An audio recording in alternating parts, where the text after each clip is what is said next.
পর্বে উপস্থিত আছেন আমাদের দেশের বিশিষ্ট আবৃত্তি শিল্পী ফারজানা আলী। কেমন আছেন আপনি? ভালো আছি, আপনি কেমন আছেন? ভালো আছি। আমরা জানি যে 22শে শ্রাবণ বিশ্বকবি রবীন্দ্রনাথ ঠাকুরের প্রয়াণ দিবস।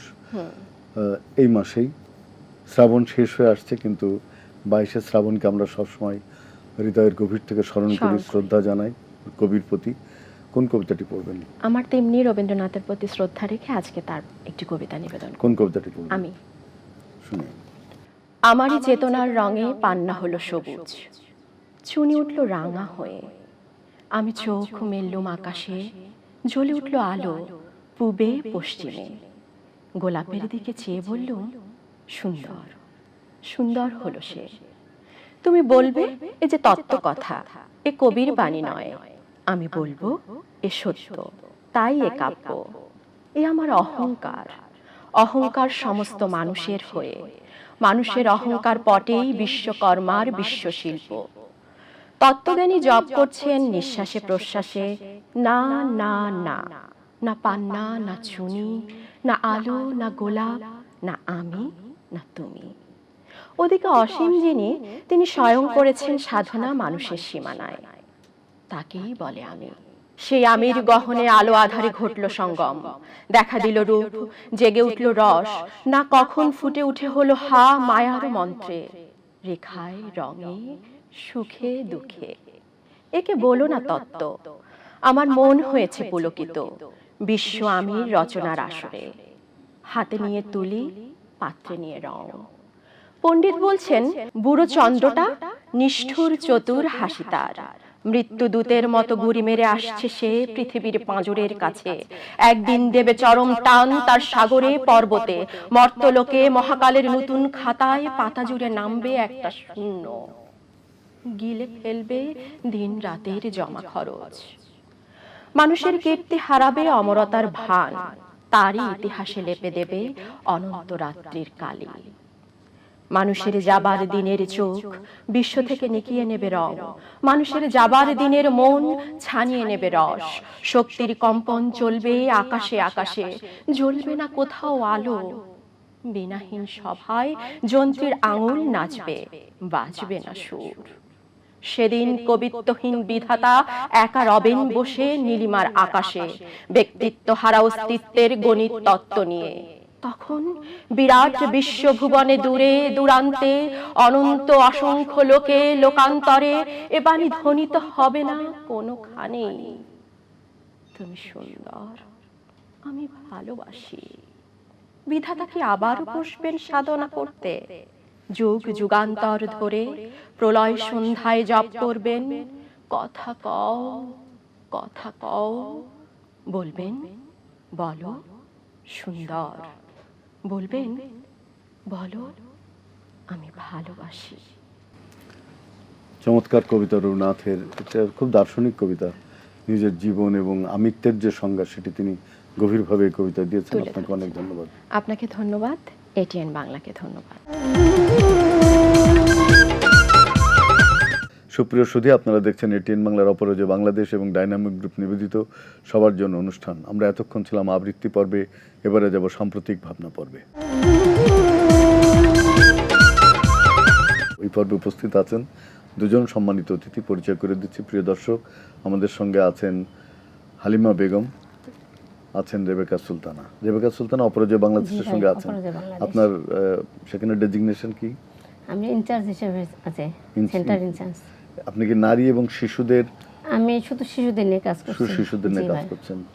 আর হালিমা কোথায় কাজ করছেন? স্যার, আমি মহিলা ও শিশু বিষয়ক মন্ত্রণালয়ের নারী নির্যাতন প্রতিরোধ কল্পে মাল্টি সেক্টরাল প্রোগ্রাম, এখনের এটা নাম হয়েছে নারী ও শিশু নির্যাতন প্রতিরোধে সমন্বিত সেবা জোরদারকরণ কার্যক্রম।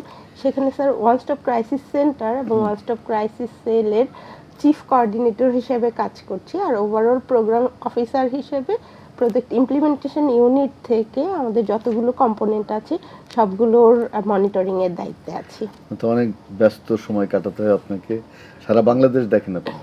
জি স্যার, সারা বাংলাদেশের যেই কম্পোনেন্টগুলো আমাদের আছে নারী, বিশেষ করে নারী এবং শিশু নির্যাতন প্রতিরোধে এবং প্রতিকারে, সেগুলোর যে সমস্ত বেসরকারি সংস্থা যেরকম অপরাজয় বাংলাদেশ, নারী এবং শিশু নির্যাতনের বিরুদ্ধে কাজ করে, এদের সঙ্গে আপনারা কিভাবে সমন্বয় করেন? স্যার আমাদের দুটা ইস্যু থাকে। নাম্বার ওয়ান হচ্ছে গভর্নমেন্টের যেসব এজেন্ডা আছে সেগুলো বাস্তবায়ন করা, এবং গভর্নমেন্টের এই এজেন্ডা বাস্তবায়ন করার জন্য আসলে উন্নয়ন সহযোগী প্রতিষ্ঠানগুলোর ইনভলভমেন্ট অত্যন্ত গুরুত্বপূর্ণ। তাদের সাথে আমরা কোঅর্ডিনেশনের মাধ্যমে কাজ করে থাকি। অনেক জায়গায় আছে যেখানে সরকারি, যেমন স্যার আমি বলি ইউনিয়ন পর্যায়ে কিন্তু আমাদের ডিরেক্ট কোনো ওইভাবে ইমপ্লিমেন্ট, কিন্তু আমাদের যে উন্নয়ন সহযোগীরা আছেন যেমন অপরাজয় বাংলা, তাদের মাধ্যমে কিন্তু আমরা এইগুলো ইমপ্লিমেন্ট করতে পারি সহজেই, এবং আমরা গ্রাসরুট পর্যায়ে আমাদের যে মেসেজগুলো তাদের মাধ্যমে পৌঁছে দিতে পারি।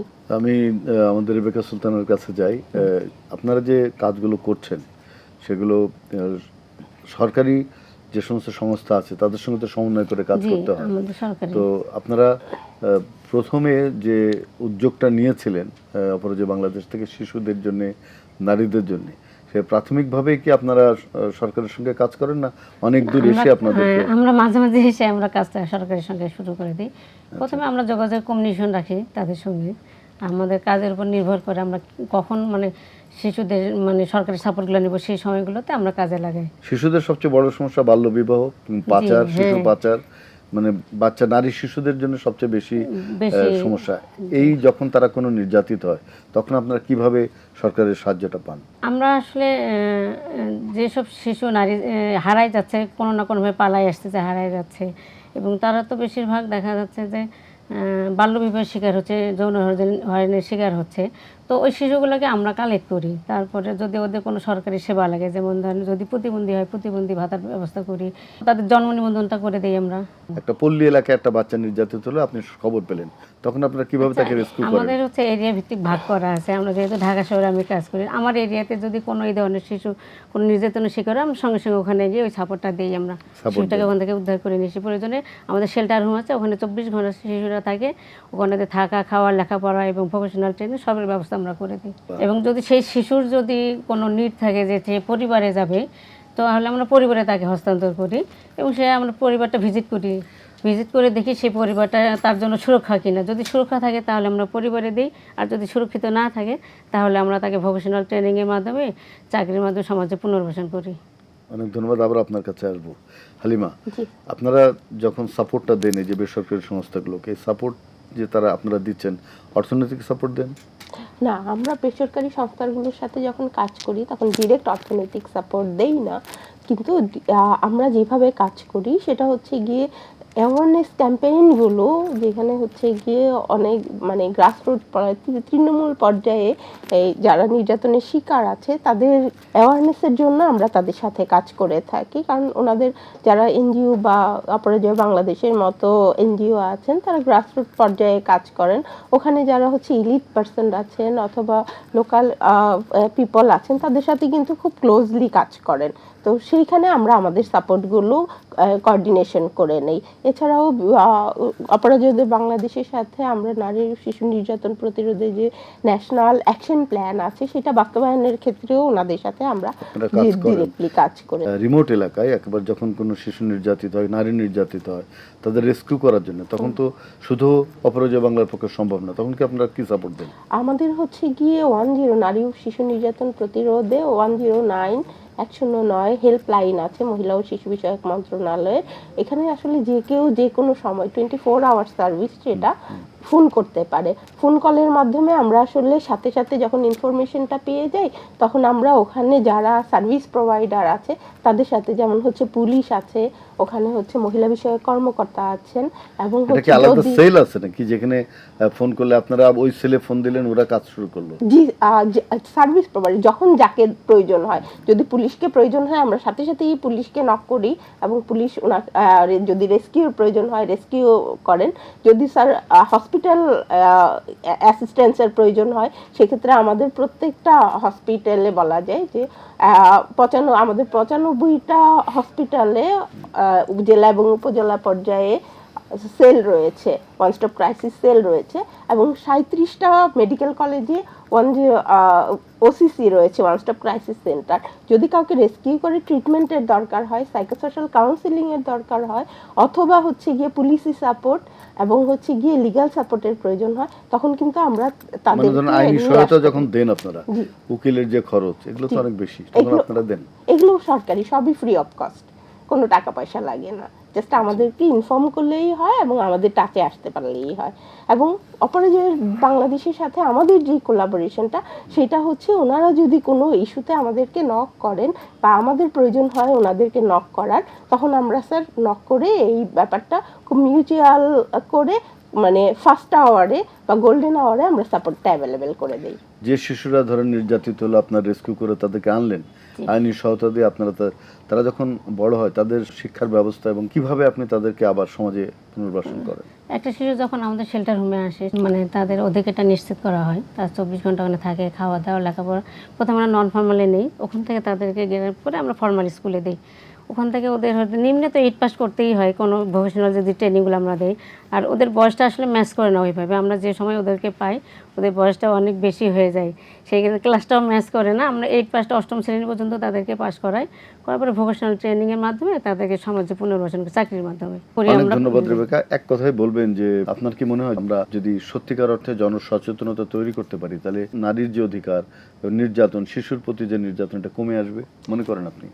আনডাউটেবল, আমরা যদি সবাই সম্মিলিতভাবে কাজ করি, অবশ্যই নারী এবং শিশু নির্যাতন কমে যাবে। কারণ আমাদের নারী এবং শিশু নির্যাতনের জন্য যেসব সার্ভিস সেন্টারগুলো রয়েছে, জিও হতে পারে, এনজিও হতে পারে, এটা যদি মাস পপুলেশন জেনে যায় বা যাদের প্রয়োজন তারা জেনে যায় কোথা থেকে সার্ভিসটা নিতে হবে বা তারা কি কি সার্ভিস নিতে পারবে, সেই জায়গায় ফ্রি অফ কস্ট কোনগুলো নিতে হবে, কোনগুলোর জন্য তাকে হচ্ছে গিয়ে পে করতে হবে, এই বিষয়গুলো যদি জেনে যায় তাহলে কিন্তু ব্যাপারটা খুব সহজ হয়ে যায়। যার প্রয়োজন সে নির্দিষ্ট জায়গা থেকে সার্ভিসটা নিতে পারে, সবাই নির্যাতন থেকে রক্ষা পাবে এবং একটা সুন্দর সমাজ গড়ে উঠবে। অনেক ধন্যবাদ হালিমা বেগম, ধন্যবাদ রেবেকা সুলতানা। আপনারা দুজন মন দিয়ে মানুষের জন্য কাজ করছেন এবং অপরাজয় বাংলাদেশ দীর্ঘদিন থেকে কাজ করছে, তার সঙ্গে আমাদের জিওরা আছে, সবাই মিলে অনেক ধন্যবাদ আপনাকে। ধন্যবাদ এটিএন বাংলাকে, ধন্যবাদ আপনাকে।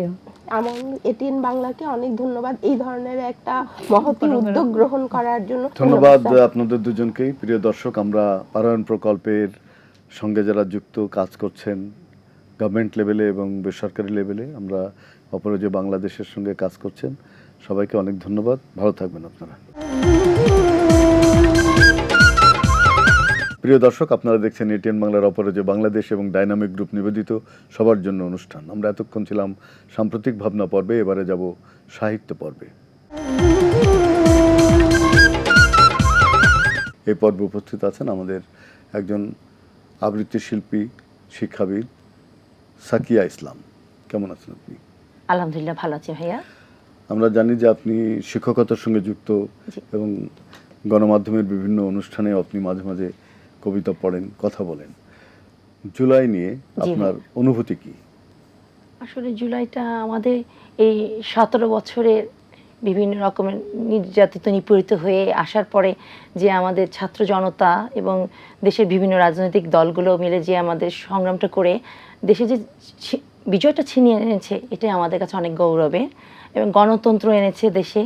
আমরা জুলাই নিয়ে অনেক কবিতা শুনি, অনেক গান হয়েছে। জি ভাইয়া। তো আপনি আজকে জুলাই নিয়ে কোন কবিতাটি পড়বেন? আমি আজকে জুলাই নিয়ে 36শে জুলাই 5ই আগস্টের কবি ইমদাদ শাহর একটি কবিতা আবৃত্তি করতে চাই।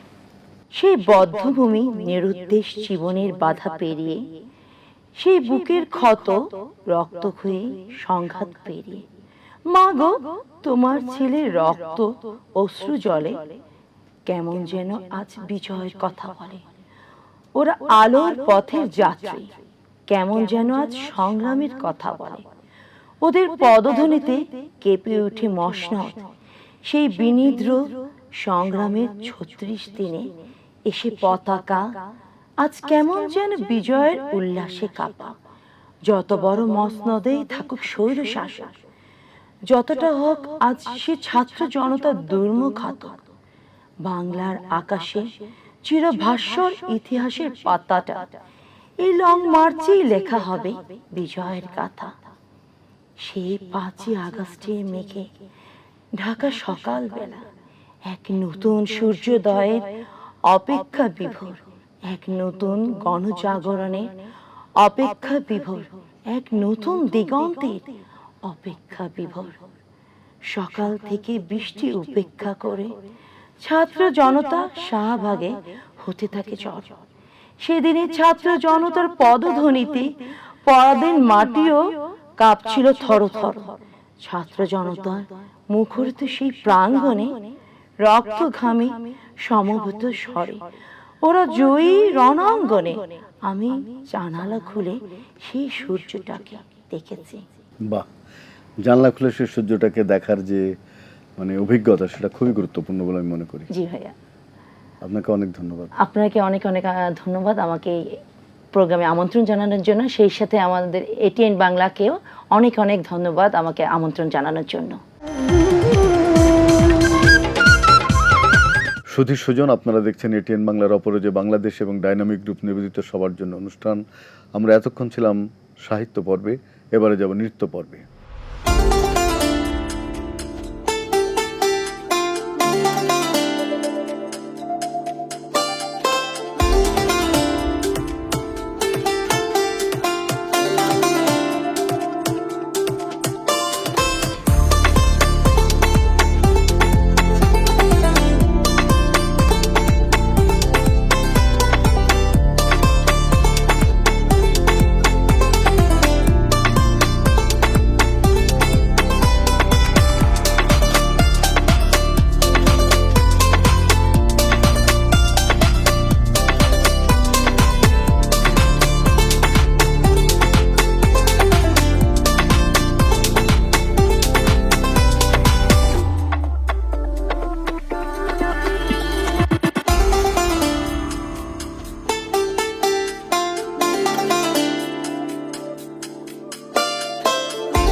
প্রিয়জন, আপনারা দেখছেন এটিএন বাংলার অপরাজয় বাংলাদেশ এবং ডাইনামিক গ্রুপ নিবেদিত সবার জন্য অনুষ্ঠান।